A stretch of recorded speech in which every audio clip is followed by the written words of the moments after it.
City of Nottingham Fire and Rescue Authority Policy and Strategy Committee on Friday the 28th of April, just a minute after 10 o'clock at Police and Fire Joint Headquarters here at Sherwood Lodge. Welcome to members and officers who are present. First item on our agenda is apologies for absence. I understand we've got apologies from Councillor Sadrosny, hopefully with Councillor Hollis substituting. Hopefully he will join us soon.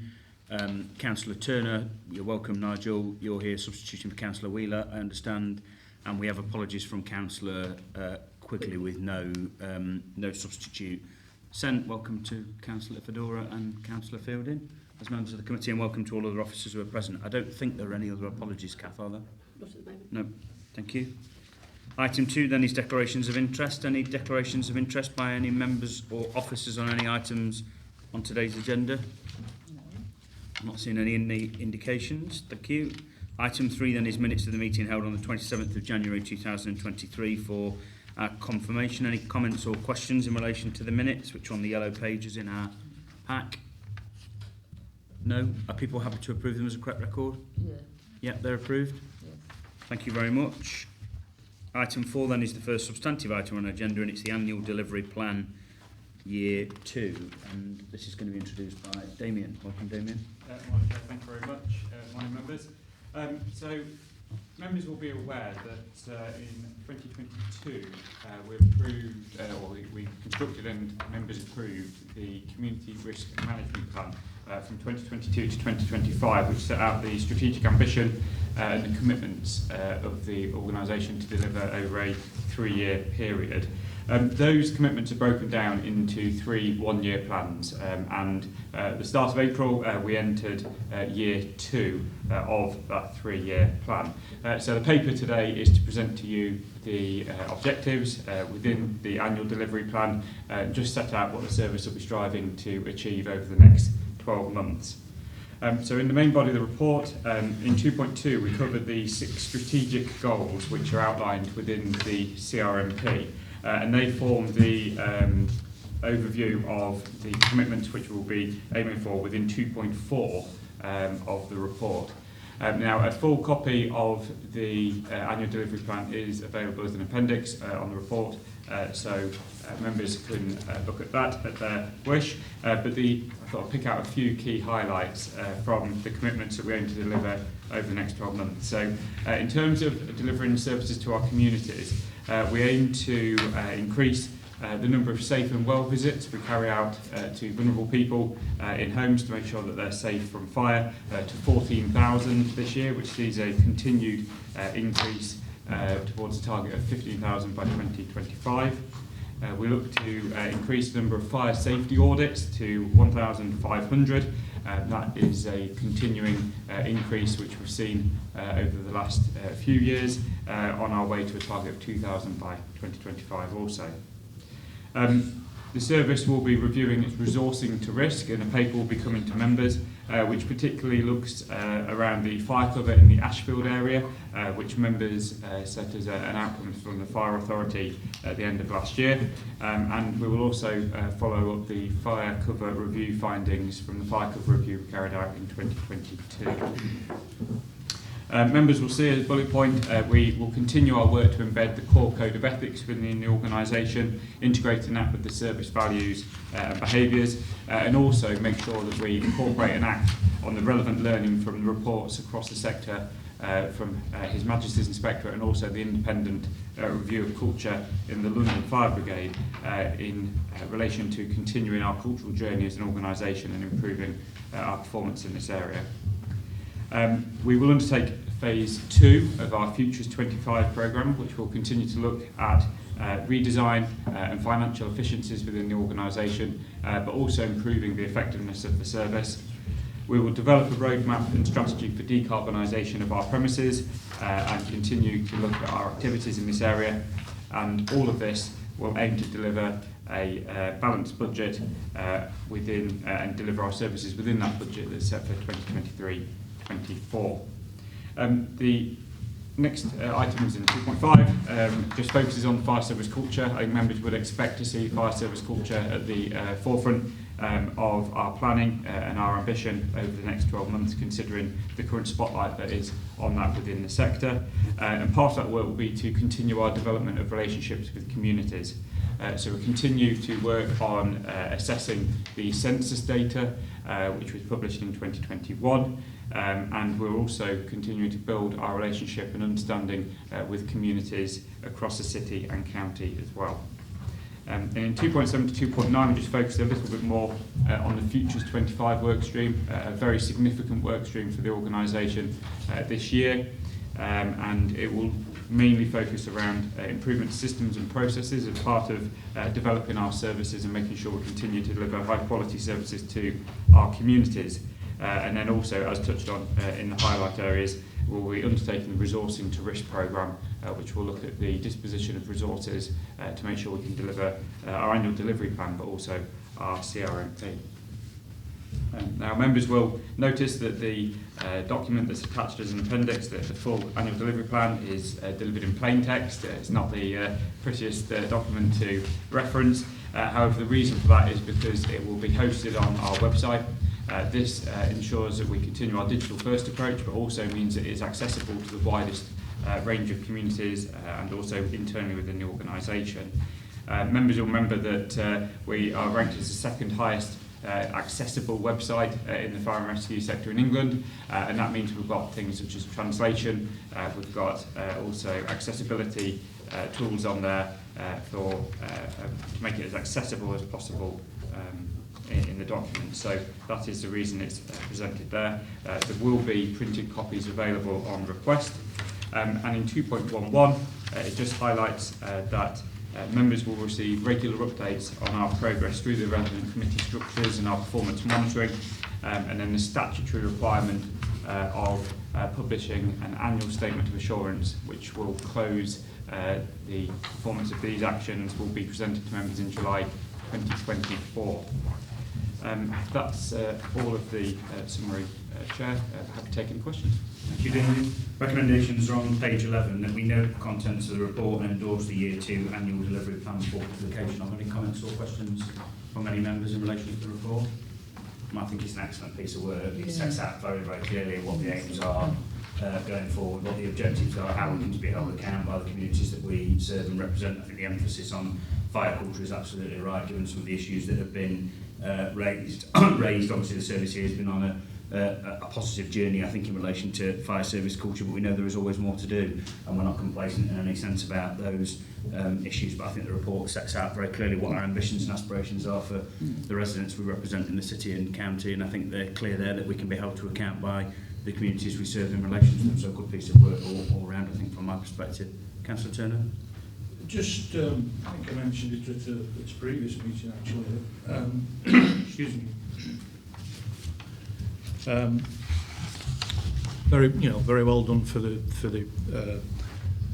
achieving the Ofsted, the inspectorate result. But when would you expect to get up to this outstanding level? I think it's took you 2 or 3 years to get through to the level you're at now. Have you got a timeline? Yeah, we've clearly stated in your CRMP that 2032, that's the target date we have to work towards outstanding. I think that's a lot of factors, is that, the usual cliches, it's a journey, not a destination, but it's being very clear, and I think there's some of those things about, it was the workforce that told us that that's what they wanted. They wanted to be an outstanding organisation, not one of mediocrity. So there's lots of cultural things as well as technical, structural things we'll need to do along the way. And there's going to be some challenges from His Majesty's Inspectorate in terms of they're changing their approach to grading. So they've introduced an adequate grading.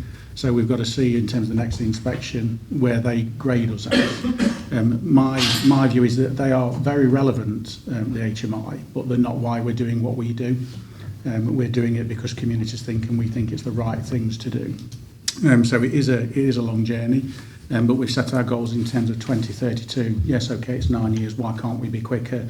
Resources, people, risk is changing, demographics are changing, communities are changing, and we'll need to make sure that we can change along the way and not be one of these, I suppose, traditionally focused you've got your resources where they are, and that's where they always stay. So I think collectively, I think there's a real role for the authority to play in terms of politically about what their fire and rescue service should be for the community. So the clear statement will be 2032. It's certainly my intention that the next CRMP that we present to you in draft, in probably about a year's time, probably a little just over, we'll keep the same strategic goals that we have. So the 6 strategic goals we have now, we're looking to probably keep the same strategic goals so that actually we're going to sustain the effort over a longer term, because it has been in the past where fire services have had this CRMP at the moment and then a quite slightly different one, and you can't really truly measure the journey. Well, HMI are measuring our journey, so we ought to be a little bit more consistent around it, Councillor. So not really an answer to your question other than 2032 is the aspiration for the organisation. Yeah, good. But I think, well, it's just an observation. I think communication with community is key in all that you do. Getting that communication, engagement, etc. with the community is key. Yeah, and that is the community engagement side is something that we wrangle with about we're not doing this, we're not doing that. We do community engagement every single day at multiple levels. I think we just need to just bring that back in a more coordinated way. Are we communicating and engaging with the right people in the right communities at the right time? So that is a piece of work in the annual delivery plan around engagement with communities that obviously will take on your points. Thank you. Thank you, Councillor Turner. Anybody else? Recommendations are on page 11 as I've read out. I'll move the recommendations. Somebody have to second them? Yeah, they're seconded. Are they agreed? I agree. Yeah, they agree. Thank you very much. Thank you, Damien.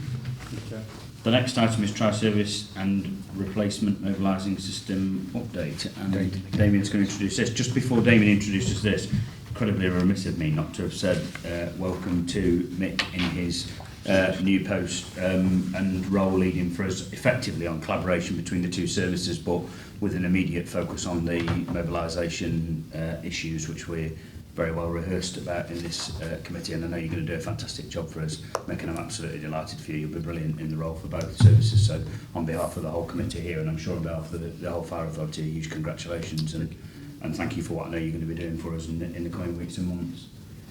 Damien. Super, thank you, Chair. So this paper is just to update members on some of those arrangements that the Chair has just mentioned, but also wider Tri-Service and the mobilisation system update as well. So members will be aware that since 2015 ourselves, Derbyshire and Leicestershire Fire and Rescue Service have worked in a Tri-Service arrangement in terms of the procurement and then discharge of a fire control function. Since 2019 we have had a joint fire control project which has run and seen the joint furnishing of the call receipt and a mobilising function for both ourselves and Derbyshire as part of that continuing Tri-Service project. And then members will be aware that in 2021 the Tri-Service Group agreed to initiate a replacement mobilisation programme which would look at the replacement for the current mobilising system across the 3 services in the two control rooms. So we start the report in 2.1 by highlighting that on the 20th of March 2023 the Chief Fire Officer received formal notification from Leicestershire Fire and Rescue Service of their intention to withdraw from the Tri-Service arrangement for fire control and therefore also withdraw from the joint procurement of the replacement mobilising system. The letter from Karen Fain, the Leicester Chief Fire Officer, details the intent of the service, of Leicester Fire and Rescue Service to remain part of the current mobilising protocols and arrangements until the end of the current contract in October 2024. And it also, in his letter, is very explicitly reaffirms their service's commitment to continuing collaborative ways of working with both ourselves and Derbyshire Fire and Rescue Service, building on that foundation which has been forged over pretty much the last 10 years. So in 2.4 we move on to look at the actual replacement mobilisation system update, and the RMS project, as it is termed, continues to progress towards a formal tender process with an aim to achieving this in May. Work streams are currently progressing to make sure that all aspects are considered in terms of requirements ahead of this formal tender process.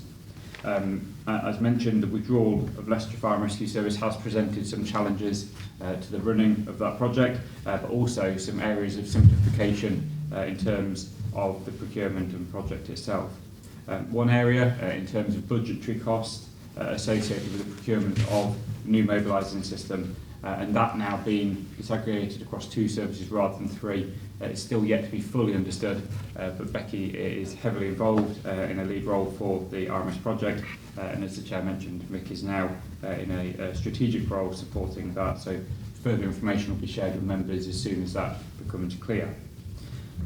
The draw on capacity for the RMS project is significant across both services, ourselves and Derbyshire, and an additional earmarked reserve of £300,000 has been allocated to support the additional internal demands and also support the required capacity to deliver this statutory function and ensure the successful procurement of a replacement mobilising system. Additionally, the increased risk presented to both Derbyshire Fire Authority and Nottinghamshire led to the recommendation, as the Chair has just mentioned, around a temporary additional strategic manager to work in a collaborative role across both services and oversee the RMS project, the implications of the Leicestershire withdrawal, and also the the ongoing management of the current mobilising system provider, which members will be aware has seen some challenges in recent months. As the Chair highlights, Mick was successful in that process, and he's now taken up an initial 6-month period, leading as the strategic collaboration lead across both services, with that to be reviewed at that point. The new post will provide a strategic oversight and direction to both authorities, providing assurance and also ensuring a collaborative approach for the procurement of the RMS system, but also between the 2 services. In 210, it just highlights a proposal for further reports to be presented to members as the RMS project continues. Mick will be leading on that for the service and the authority. So that is the report, Chair, but happy to take any questions. Thank you very much, Damien, and thank you again to Mick. Patience? Yeah, what is the reason for the withdrawal of Leicestershire? What are the reasons for withdrawing? One question. 2, and you said there will be challenges.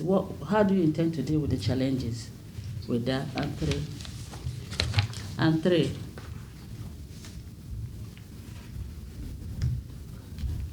what are the implications of the withdrawal of Leicestershire? The implications, and what are the risks that will come with that?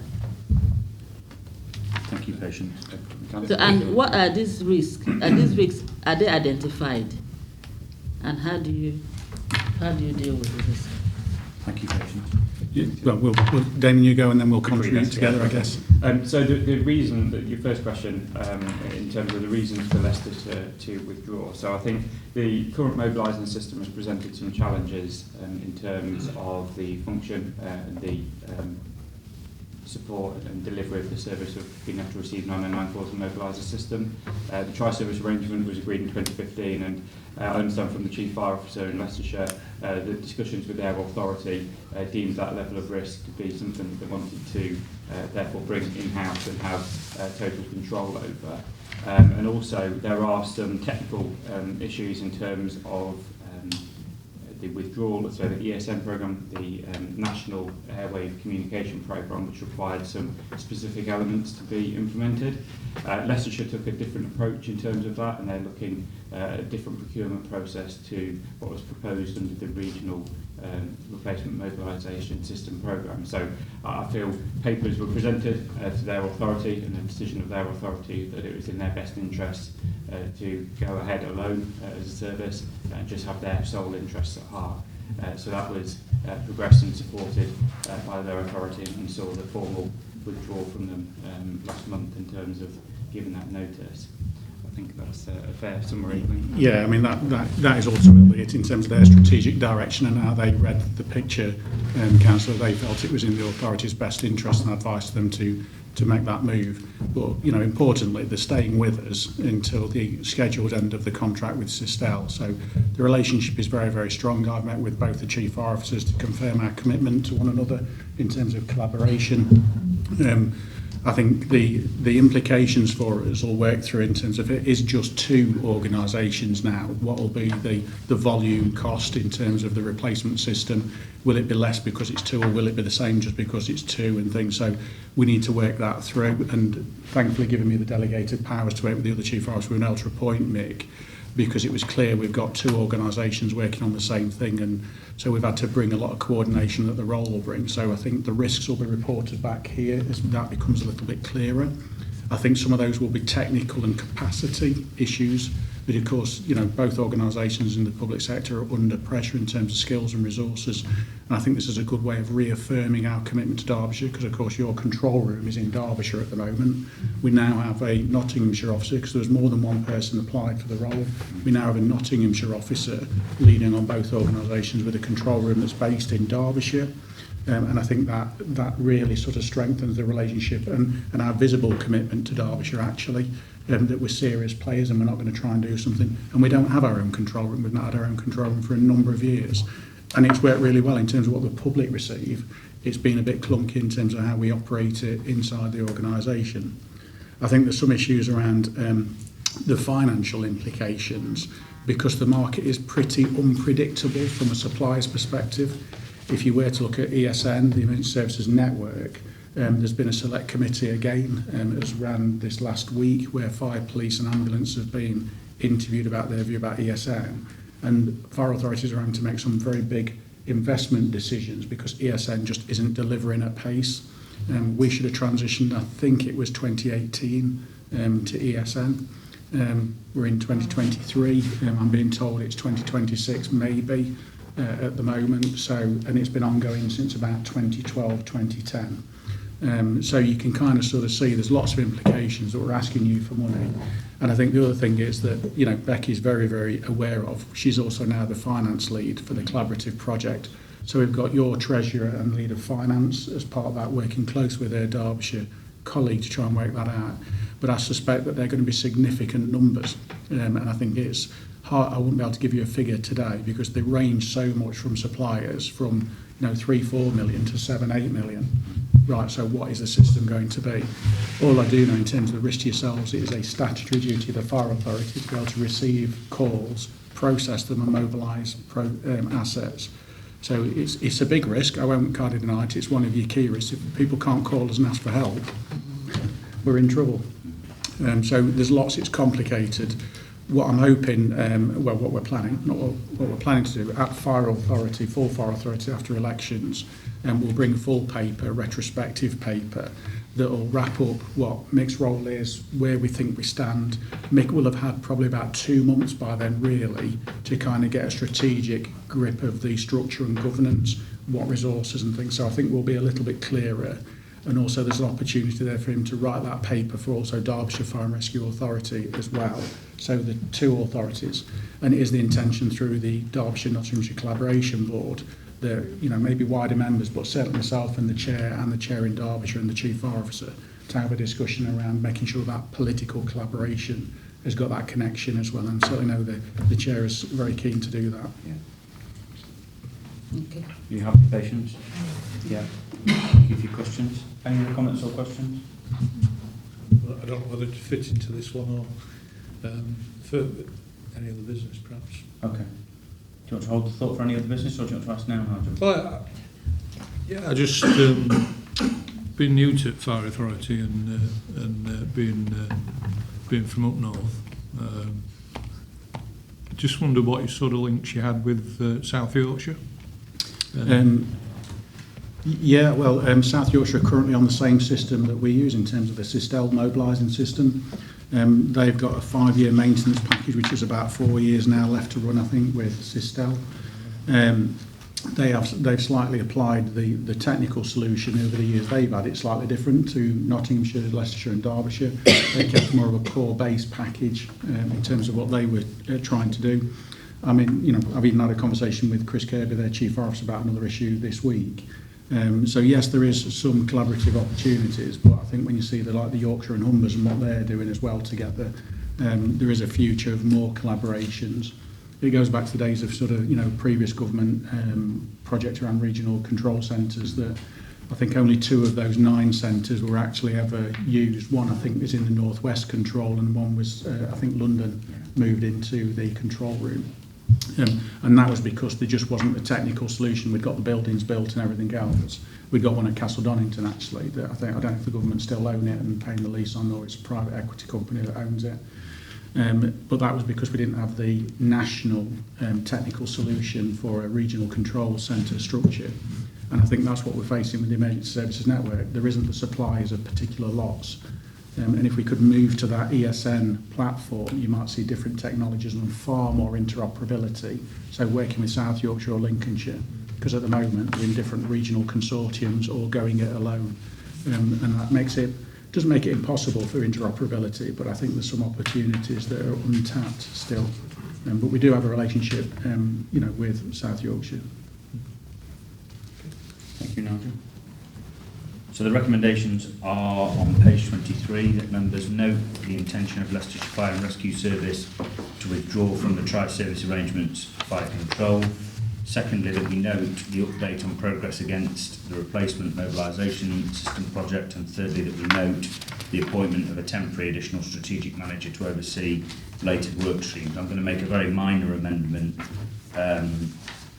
prefix to the third recommendation, so that we note the 2 first recommendations as listed, and then we then add in the word and the word endorse, so that the third recommendation reads and endorse the appointment of a temporary additional strategic manager to oversee related work streams.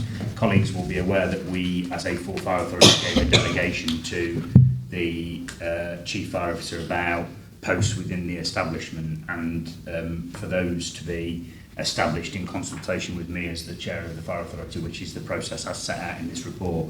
But I think it is important as elected members, given this is a huge piece of work that has a direct impact on our statutory obligations, that we give an endorsement to the decision that the Chief Fire Officer has made, obviously in consultation with me. So that's what I suggest we do if colleagues are happy with that amendment. So I'll move those recommendations with that amendment. So you have a second? Everybody happy to agree to those recommendations? Everybody's happy with that? They're agreed. Thank you very much, colleagues. Thank you, Damien. Thank you, Mick, and thank you to Chief as well for that report. Item 6 then is the Manchester Arena Inquiry Volume 2, which is on page 27 of our agenda, and I think this is going to be introduced by the Chief. Yeah, thank you, Chair.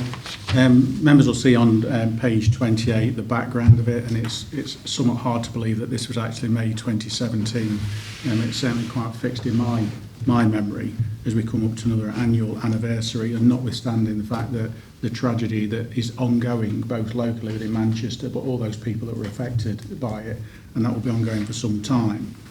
Moving on in terms of what that meant operationally, sadly all these scaled incidents have lessons that can be learned, and sadly sometimes we repeat the same lessons or errors or mistakes, whether it be communication, interoperability, and that is certainly something in terms of Manchester Arena that all 3 emergency services and local resilience forums and other partners are learning about the need for far closer and more well practiced interoperability.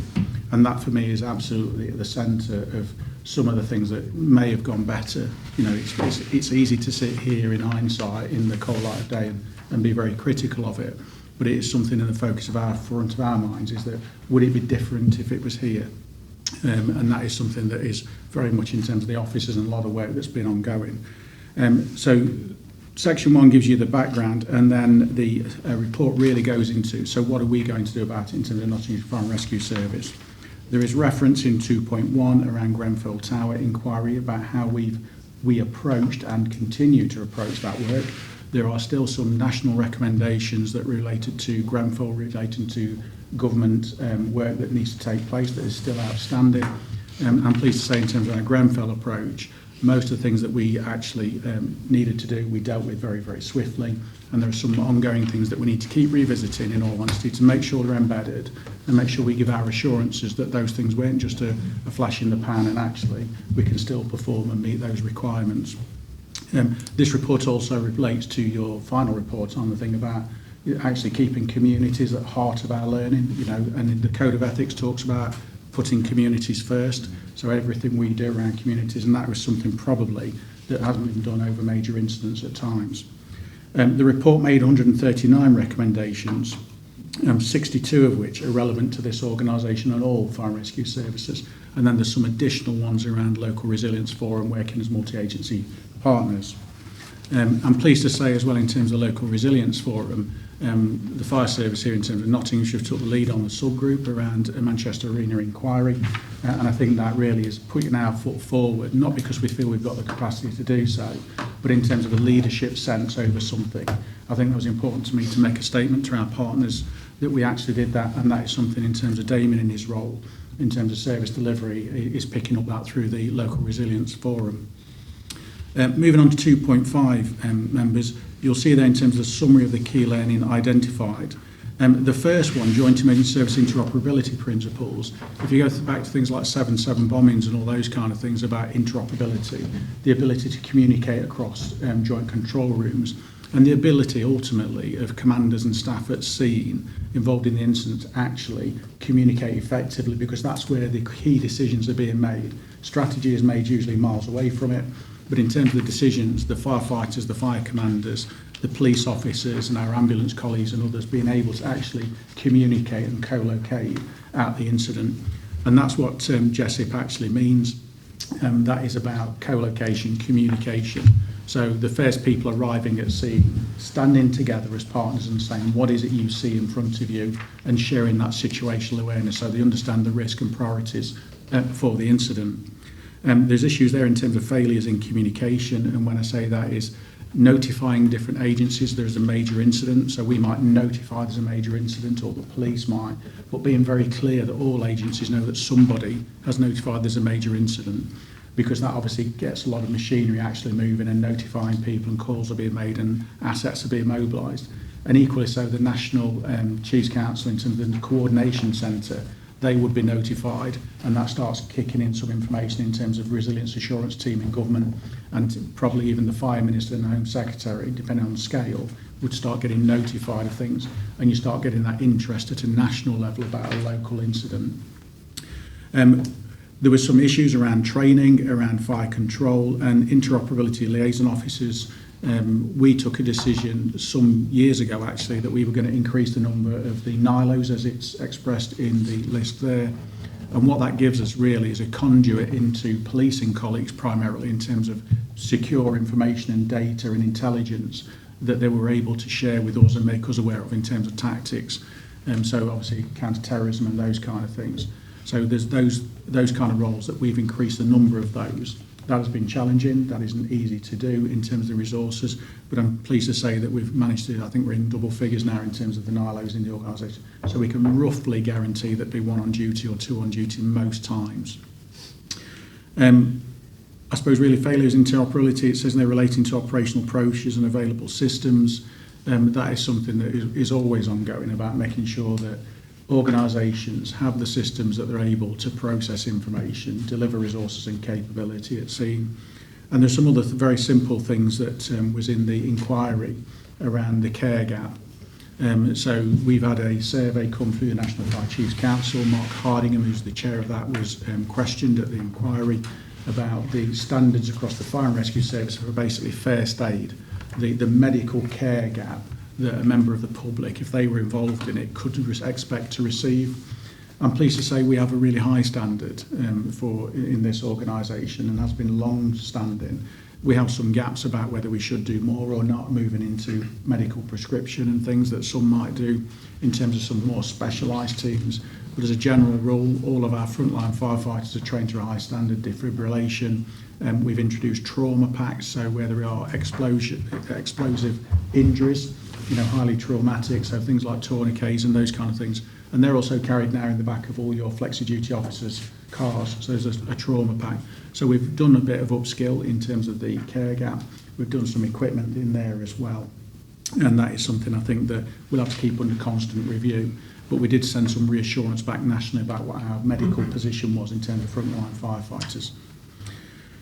In terms of delivering this then, it'll be overseen by myself, and there'll be reports that will come to the CRMP Assurance Board. That is something that is run once a month, where the CRMP, your CRMP, is an assurance board we run internally to make sure that we're on track. And the group manager involved brings us an update, just like they did at Grenfell, and we have an action tracker where we can do sort of red, amber, green rating in terms of the action tracker. And that gives us some opportunity formally to record our scrutiny, to check that scrutiny before we bring you update reports back to authority. And I think that is where we're at in terms of Manchester Inn, in terms of activity. We've just received, literally this week as I've looked at my emails, we've got an action tracker update where we'll complete that, and that'll go back to National Fire Chiefs Council. So there's some oversight and assurance at a national level through the National Fire Chiefs Council, where we'll tell them what our position is and what progress we're making against those recommendations, just like we did for Grenfell Inquiry. And again, you'll see a little bit, one of the recommendations, which on the next report we feel ties up some of that really and gives a commitment from the authority and the service. So I'm going to stop there, Chair, because obviously the report is where it is, and there's lots of risk implications about not doing these things. But hopefully give you the assurance that we are taking it very, very seriously, as you'd expect us to, and we'll be bringing you further updates in the future. Thank you very much, Craig. Any comments or questions from members in relation to the report? Yeah, very comprehensive and a hugely important piece of work, and obviously, as you said, Craig, significant progress already been made, but much more to do. The recommendations are then that members note the contents of this report and support the approach being taken by the service in response to the Manchester Arena inquiry. Obviously, we have had previous reports in relation to the inquiry, and to agree to receive further reports to enable monitoring and scrutiny on the implementation of learning, which are set out in the report and have been explained by the Chief. I'll move the recommendations. Somebody happy to second the recommendations? Seconded. Yeah, are they agreed? Yeah. They're agreed. Thank you. Our final report then is also a significant report, and something I'm very proud that we will be doing as a service, which is the bereaved families charter, which obviously relates to another significant public tragedy, the Hillsborough tragedy, and anybody who has followed that tragedy knows that the piece of work that the Right Reverend James Jones, who's the former Bishop of Liverpool, did in terms of writing the bereaved families charter, which was about trying to prevent a repeat of the pain and suffering for the families that was experienced in relation to the Hillsborough tragedy repeating itself, I think is a really important piece of work for public agencies and authorities who have a responsibility to look after the citizens that we represent and the communities we represent. And I'm certainly really pleased to see this report here today, and the suggestion of the service adopting the charter that was written with the support of others, the Right Reverend James Jones, the former Bishop of Liverpool. So I'll hand over to the Chief to introduce the report. Yeah, there's kind of two things on these members. One, the first thing actually comes with an apology, because we thought we'd dealt with this probably about 3 years ago or so when it was first mooted. And I think everything that's been happening, it just got missed along the way, and something so significant, I feel like I have to apologise for that gap being there. But notwithstanding, that's balanced by the fact I'm super proud that I'm able to present it here today to formally propose that we adopt it. I've also had the privilege of a conversation with the Reverend previously, and you know, a very softly spoken but very impactful man, I have to say. It leaves a kind of impact on you when you have that conversation with him. And I get, if anything, got me off a little off balance, because I don't think I was expecting that, but it did. It is something super proud in terms of the appendix is really where I'd like you to focus. What it's asking us to do is actually commit to ensuring that the service learns the lessons from disasters and their aftermath critically, and understand that disasters leave a longer term issue than the sort of response to it. Community recovery and care is something I think that we say, but sometimes I don't think we understand what it means. And yes, there are 6 bullet points in terms of what it recommends within the Charter, but there is a lot of work that we're going to have to do over a number of years to make sure that we embed this. So the ability to have candour with people and not to hide things. And when I think about some of the national inquiries, you know, and Hillsborough is mentioned in here, You know, how many years has it got to take to get an apology, to get the truth about things, for actually, you know, to the word closure, you know, I think it's used a bit loosely at times, but, you know, families have come and gone while they still don't understand and had any honesty from the public sector and public bodies who are there to put communities first. And this, for me, actually is one of the steps about really committing in terms of what a code of ethics for the Fire and Rescue Service actually means. If we put communities first and do things like this and have an honesty with the public, there's going to be times we can't say things. There might be, you know, criminal investigations into events, and we have to be very cautious and respectful in terms of like process has to take place. But I do believe there are things in terms of the way we support communities in the aftermath that we should do, and I think sometimes we're too guarded about. And I also think, what does that mean negatively? The public lose faith in us. And that is something that we've spoken to in a functional way about reputational risk recently. It was at previous, I think, CS committee or Finance and Resources committee actually, where we talked about reputational risk. We don't do this because of reputational risk. We do this because we love being a public servant. And I think this speaks to the heart of what kind of organisation culturally do we want to be. And I certainly know, having watched at county in terms of the debate about the bereaved families charter, when I watched that online, the passion which members spoke at county level to make sure we adopted this. And I was actually listening to Radio Nottingham going in, and this was being reported, all the county council's adoption of it. This Fire and Rescue Service was quoted about we'd already adopted it. So clearly there's been some work in the past, and it feels remiss that we don't actually come and say this formally. So there's a draft in terms of the appendix, Joe. We've got your signature and mine on it. And I'm open to take any questions or comments, but hopefully my plea is that we adopt this formally. Thank you. So, This is so the right thing to do. Absolutely, put this 100%. Communities where they've lost people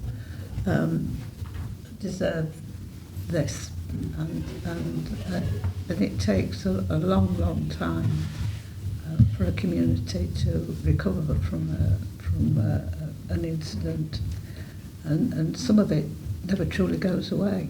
And it's been aware of this and working with people and communities, but absolutely endorse this. Thank you, Catherine. It's beautiful, the chapter here. It is lovely. It's lovely. Thank you. Councillor Turner, any comments or questions now? Particularly nice, just good piece of work, really. thank you, Craig. So I'll move the recommendation, which is that we adopt or agree to adopt, members endorse the adoption of the bereaved families charter, which is set out on page 37 in our agenda. Somebody second those recommendations? Seconded. Seconded by Patience. Everybody happy to agree? I agree. Thank you very much. And presumably that will be reported through to Poor Fire Authority. We've got to make sure that it's reported through so that all members are aware of that at the next Poor Authority meeting, I think. I think there's also an opportunity in terms of like getting the photos with the members. It's the post AGM and things, Chair, getting the photos so visibly we can actually do that, and you can use that yourselves in terms of what you're submitting for. Yeah.